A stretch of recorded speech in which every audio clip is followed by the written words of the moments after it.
Hello everyone, welcome back to another video. I'm the Gamer's Digester and I hope you guys are going to have a fantastic weekend. I know I have been looking forward to it like no other, so I really hope you guys do have a good time. There's been a lot of things on my mind after watching all of these Game Pass Directs, PC Directs, PlayStation. They've all got their own little weird names, but I pretty much watched all of them, and if there's one thing I'm curious about is how will some of these AAA games run on not only this, but the Steam Deck?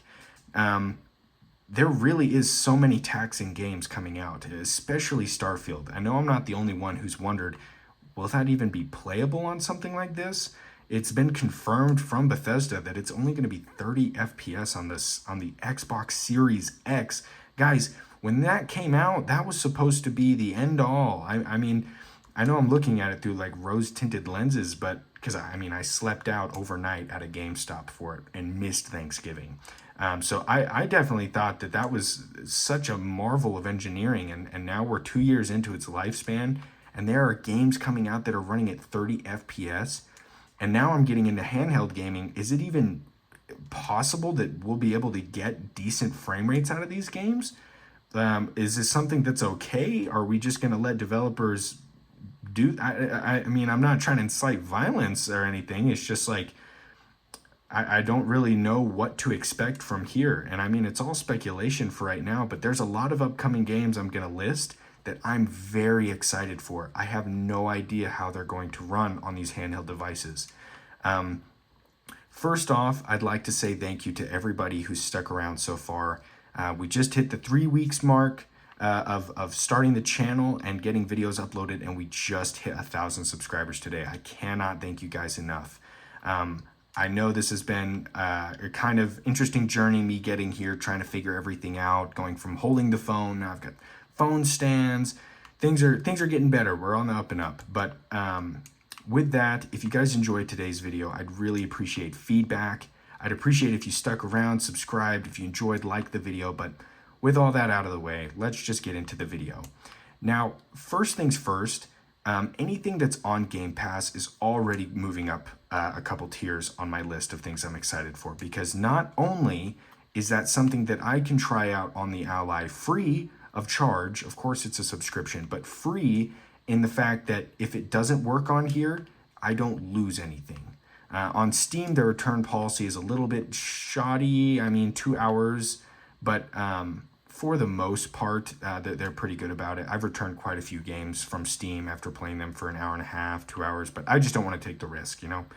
So anything that's coming to Game Pass, I'm very excited for. With how massive Starfield is, there's one other game that is not as massive, but just feels like it is a very big world that I'm excited to play. I just don't know what to expect for handhelds. It's Avatar. I know it's got a longer name than that, but everybody knows Avatar. It's the blue people, not the airbender.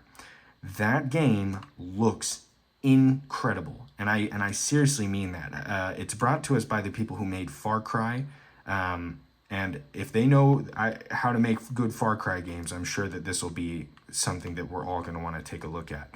As far as how the performance will work on consoles, all of that, they said in the gameplay videos that they released that it was captured on PlayStation 5, some of it. So it definitely does look like it's like in a playable state right now. But I just don't know for Steam Deck. I know that a lot of you guys are on the fence about picking up the Ally, and honestly, with all these new games coming out, I don't know if the Steam Deck will be something that will be viable in a couple years. If that's the kind of games that you play, of course the Steam Deck is an amazing handheld and deserves all the praise that it gets, but just for some of these more taxing games, I don't know how much longer it will be able to stay in the running. For me, I think the Ally's been killing it. There's a couple games that it lacks on, but that I can save for another video. But so Avatar looks incredible. It looks massive, and I don't just mean in install size. I mean like in the amount of stuff that's on your screen that can be on your screen at once. Looks incredible, and I'm very worried that we will have a rough time, or either having to drop the resolution to 720, which looks, in my opinion, horrendous on the Ally. It just does not fit into this screen that well. So I'm just not entirely sure what to expect for that. One game that I think will run great, and I'm sure a lot of you guys have wish listed, is Armored Core 6. If you're familiar with From Software and Elden Ring, I know every one of you has heard of Elden Ring. It's the same developer. They're returning back to their roots somewhat with this Armored Core installment, and I've never played an Armored Core game before. It was honestly just recently when Elden Ring came out, that was my first introduction to From Software, and ever since I'm hooked. I love the Dark Souls games, how they're able to make a game feel so alive when the plot, when everything is just so harsh. I love what they're able to do with their storytelling. So anything from them, I am absolutely going to be buying and checking out. And Armored Core is no exception.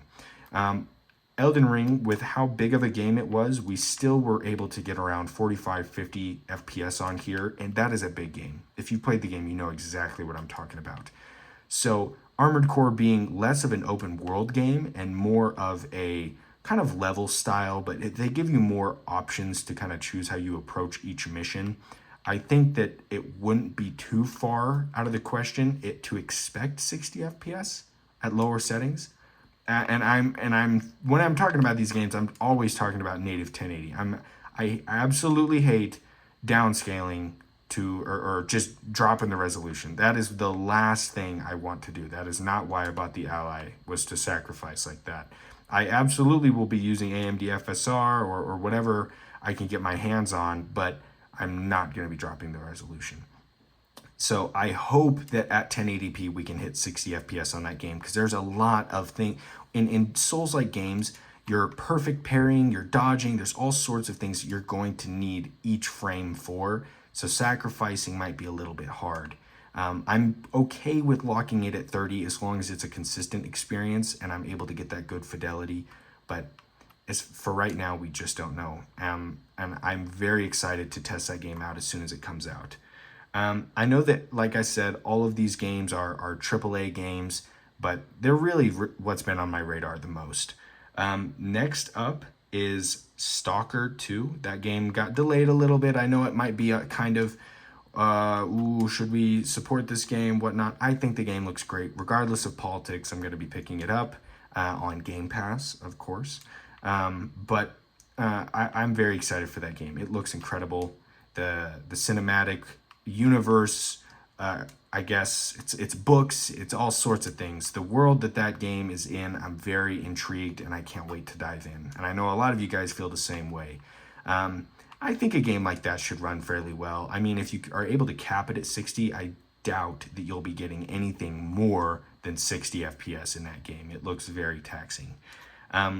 Next up is one that you can actually try right now for free, and that's The Lies of P. The demo is on Steam, and it's very fun. Another Souls-like game. It's a little bit more retro-y as far as the world that it's in. It's kind of like steampunk. I can't really put my finger on exactly. It's kind of defining its own. I mean, I could be wrong. There might actually be a specific term for it, but it's like, I'd assume like 1910, 1920, and there's puppets. They're like robots, and you have to fight them. They're gone rogue.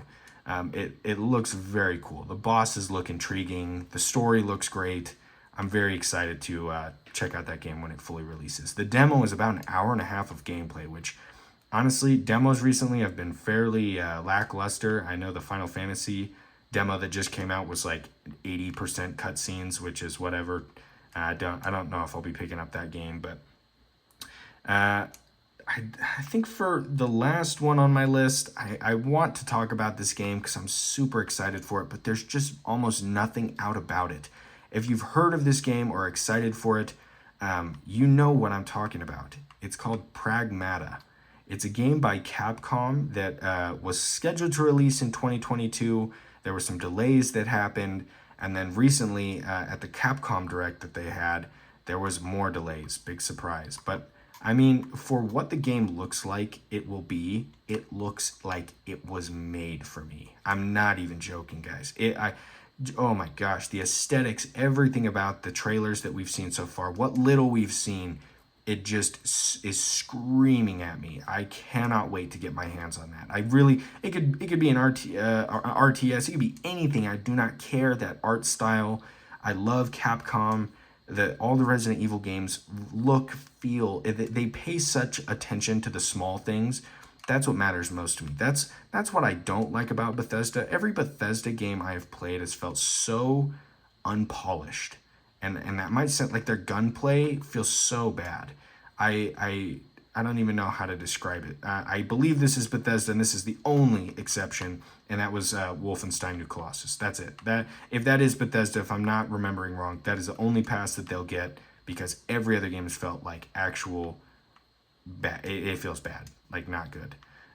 All the Fallout games I've played, I do not understand the hype. I have tried, believe me, I have tried, and Fallout 76 was terrible. Fallout 4 was a little hard for me to get into.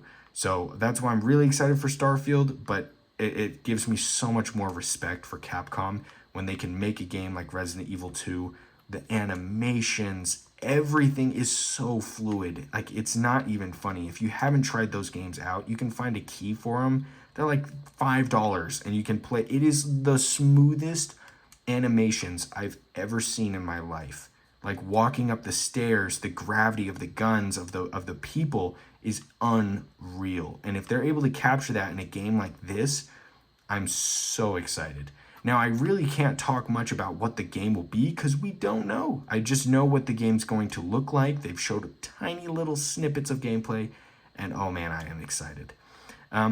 I think that I'll end the video there, and I'll end it on an open-ended question for you guys. What are you excited for? Honestly, I would love to hear if you guys have games that you're hyped for that aren't AAA, that I haven't heard of. I'd love to check those out because I'm always open. Anytime there is a non-AAA game that blows my mind, it just puts such a smile on my face, because I know I probably never would have heard about it unless it got big. Or so if there is something that you're looking forward to, I would love to hear about it, honestly. I think I'm going to go enjoy the rest of my weekend. And I hope you guys do the same. This has been so fun, and I can't wait to make more content for you guys. I'm being super honest here. With that, I'll let you go. Kick back, relax, grab a drink, and just have a good one.